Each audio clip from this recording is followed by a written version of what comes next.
Hello everyone, welcome back to my channel. ಇವತ್ತಿನ recipe ಹೀರೆಕಾಯಿ ಚಟ್ನಿ.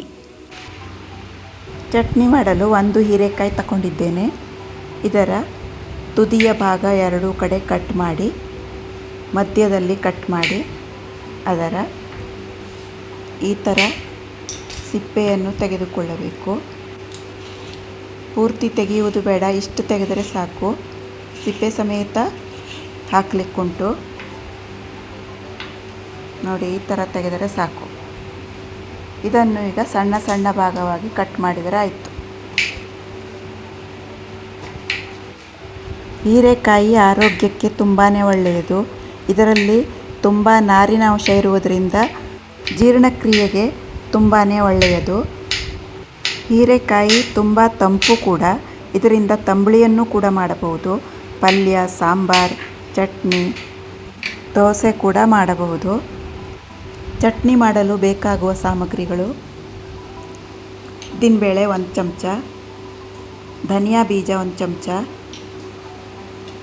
ಒಣಮೆಣಸು 4 ರಿಂದ 5, ಹುಣಸೆಹಣ್ಣು ಸಣ್ಣದು, ರುಚಿಗೆ ತಕ್ಕಷ್ಟು ಉಪ್ಪು, ಮತ್ತು ಒಗ್ಗರಣೆಗೆ ಸಾಸಿವೆ, ಒಣಮೆಣಸಿನ ಚೂರು, ಇಂಗು ಹಾಗೂ ಎಣ್ಣೆ, ಮತ್ತು ಬೇಯಿಸಲು ನೀರು. ಇಷ್ಟು ಸಾಮಗ್ರಿ ಬೇಕು. ಮೊದಲಿಗೆ ಬಾಣಲೆಗೆ 1 ಚಮಚ ಎಣ್ಣೆ ಹಾಕಿ, ಉದ್ದಿನಬೇಳೆಯನ್ನು ಹಾಕಿ ಹೊಂಬಣ್ಣ ಬರುವವರೆಗೆ ಹುರಿದು, ಈಗ ಒಣಮೆಣಸನ್ನು ಹಾಕಿ ಪುನಃ ಕೈ ಆಡಿಸಿ, ಕೊನೆಯಲ್ಲಿ ಕೊತ್ತಂಬರಿಯನ್ನು ಹಾಕಿ ಸ್ಟವ್ ಆಫ್ ಮಾಡಿದರೆ ಆಯಿತು. ಇದನ್ನು ಒಂದು ಪ್ಲೇಟಿಗೆ ಎತ್ತಿಟ್ಟುಕೊಳ್ಳೋಣ. ಈಗ ಅದೇ ಬಾಣಲೆಗೆ ಮತ್ತೆ 1 ಸ್ಪೂನ್ ಎಣ್ಣೆ ಹಾಕಿ, ಹೀರೆಕಾಯನ್ನು ಹಾಕಿ ಹುರಿದು, 1/4 ಲೋಟ ನೀರನ್ನು ಹಾಕಿ ಮುಚ್ಚಿ ಬೇಯಿಸಬೇಕು. ಹೀರೆಕಾಯಿ ಬೇಗನೆ ಬೇಯುತ್ತದೆ. ಈಗ ಇದು ಬೆಂದಿದೆ.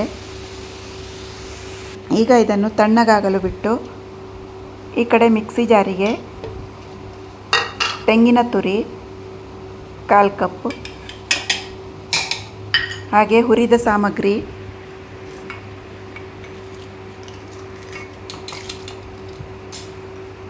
ಹಾಗೆ ಸಣ್ಣ ತುಂಡು ಹುಣಸೆಹಣ್ಣು, ರುಚಿಗೆ ತಕ್ಕಷ್ಟು ಉಪ್ಪು. ಈಗ ಇದು ತರಿಯಾಗಿ ರುಬ್ಬಿಕೊಂಡು ಬರಬೇಕು, ಈ ಥರ.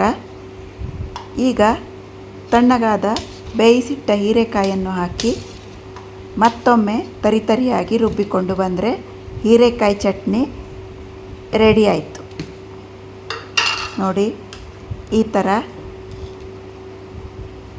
ನುಣ್ಣಗೆ ರುಬ್ಬಬಾರದು, ತರಿಯಾಗಿ ಇರಬೇಕು. ಇದನ್ನೊಂದು ಬೌಲಿಗೆ ಹಾಕಿಕೊಳ್ಳುವ. ನೋಡಿ, ಇದಕ್ಕೆ ಈಗ ಒಗ್ಗರಣೆ ಹಾಕಲಿಕ್ಕುಂಟು. ಒಗ್ಗರಣೆಗೆ ಎಣ್ಣೆ ಬಿಸಿಯಾದ ನಂತರ ಸಾಸಿವೆ ಸಿಡಿದ ನಂತರ ಒಣಮೆಣಸು,